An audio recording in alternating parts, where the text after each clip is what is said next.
Hello সবাইকে, good afternoon. এখন আমি করছি লাঞ্চ।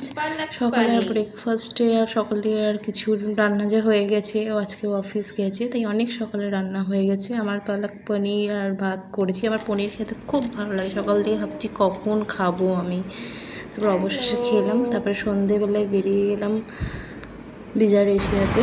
ওটা সল্টলেক স্টেডিয়ামের কাছাকাছিতেই পড়ে। বিজার এশিয়া হচ্ছে নতুন খুলেছে, এখনও 1 বছর হয়নি। ও এই বছরই, এই ইয়ারেই ফার্স্টের দিকে ওর অফিস কলিগদের সাথে গেছিলো, তখন ওর খুব ভালো লেগেছে। মানে অ্যাকচুয়ালি বারবিকিউ বা বারবিকিউ নেশনের থেকে অনেক অনেক বেটার আর কি। আর তাই জন্য তবে থেকে বলছে আমাকে নিয়ে যাবে বলে।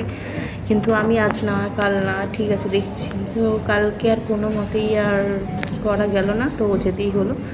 তো সত্যি বলতে গেলে খুবই সুন্দর আর কি। মানে বারবিকিউ নেশন অ্যাকচুয়াল বারবিকিউ খেয়ে আমাদের এতটাই হয়ে গেছে, এটা পুরো অন্য ধরনের। তোমরা সবাই একবার করে যেতে পারো। এখানে হচ্ছে একজনের পার পিছু হচ্ছে 1040 জিএসটি নিয়ে। যেহেতু 20% ছাড় ছিল, তাই জন্যে 831 হয়েছে আমাদের, মানে একটা প্লেটের একজনের পিছনে। তো তোমরা সবাই গিয়ে একবার করে যেতে পারো, দেখতে পারো। খুব সুন্দর জায়গাটা, মানে এত ভালো কি বলবো। আর সব কিছু খাবার সব কিছু পুরো অন্য ধরনের। কে গেছো এখনও অবধি অবশ্যই জানাবে। এখনও অবধি অনেকেই মানে জানতে পারেনি, খুব কম লোকে জানতে পেরেছে। ওর অফিস থেকে যেহেতু যাওয়ার ছিল সেই টাইমে, তাই এর উপরেই সব পড়েছিল দায়িত্ব। তো ও খুঁজে বের করে, তখন আবার নতুনও খুলেছিল। ওর ভেতরে একটু ভয়ও ছিল কেমন হবে না হবে, যেহেতু অফিস কলিগ অনেকজন যাচ্ছে একসাথে। আর সবাই অ্যাকচুয়ালি বারবিকিউ নেশনে খেয়ে পুরো বোর হয়ে গেছে। তো ও তখন গিয়েছিলো, তখন মানে খুবই ভালো লেগে গেছিলো আর কি। তো তখনও রিভিউ কিন্তু 300 না 400 মতো ছিল, এতটা রেটিংও ছিল না তখন। মানে এখন তো 1000 কত একটা রেটিং দেখলাম। খাবারগুলো খুবই ভালো, মেন কোর্সও ভালো ছিল।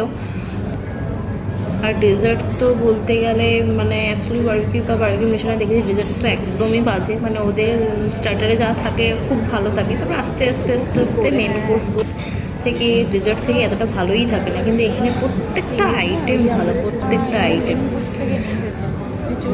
কিন্তু একটা যেটা জিনিস দেখলাম, মানে নন ভেজে তো চিকেনের আইটেম অনেক কিছু আছে, আর কিন্তু ভেজে আমি দেখলাম যারা ভেজিটেরিয়ান, কিন্তু সেরকমভাবে আইটেম আছে অনেক ধরনের, কিন্তু পনিরের একটাও কিছু ছিল না। আমি সেটা দেখে একটা মানে খুব ডিসঅ্যাপয়েন্টেড হলাম, কারণ আমি ননভেজ খাই ঠিকই, কিন্তু আমার পনিরের প্রতি প্রচণ্ডভাবে। আমি আজকে ভিডিওর প্রথমেও বলছিলাম, যেহেতু আজকে আমার বাড়িতে পালক পনির আমি করেছি, সকালবেলা থেকে করেছি। 8টার মধ্যে আমার রান্না হয়ে গেছিলো, যেহেতু আজকে অফিস গিয়েছিলো, তো সকাল থেকে হয়ে গেছে। আমি শুধু ভাবছি কখন খাবো। তারপরে ভাবছি এখন থেকে খেয়ে নিলে আমার তো আবার বিকালবেলায় খিদে পেয়ে যাবে, এই জন্যে লোভ কন্ট্রোল করে একটা থেকে খেয়ে ফেললাম। তো এটাই দেখলাম, এখানে যে পনির নেই, পনিরের কোনো রকম আইটেম নেই। তো যাই হোক, কিন্তু এমনি বাদবাকি খুবই ভালো ছিল। তারপরে সবচেয়ে বেশি মজার ব্যাপারটা হচ্ছে ওখানে যেহেতু কোল্ড ড্রিঙ্কস মানে খুব মশলা কোক কেন বা অন্য কিছু খুব দাম নেয় ওখানে, ওইগুলো কিন্তু এক্সট্রা চার্জেস তোমাকে দিয়েই খেতে হবে। তো এগুলো কিন্তু ওইটা মানে এই বাফেটে অ্যাড নয়, তো ওটা তোমাকে এক্সট্রা টাকা দিয়েই খেতে হবে। তো একটা গ্লাসের দাম প্রায় 170 বা 180 এরকম 200 কাছাকাছি ছিল।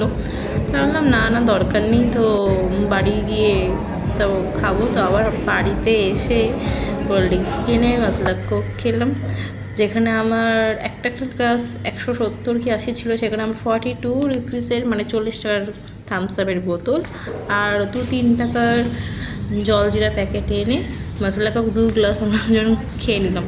কিন্তু তাতেও আমাদের হলো না।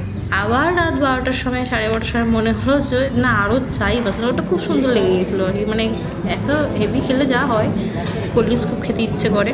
তারপরে আবার আমরা অর্ডার করলাম 12:30টার সময়, আবার এক্সট্রা 2 গ্লাস বানালাম, আবার দুজনে খেলাম, তারপরে হলো।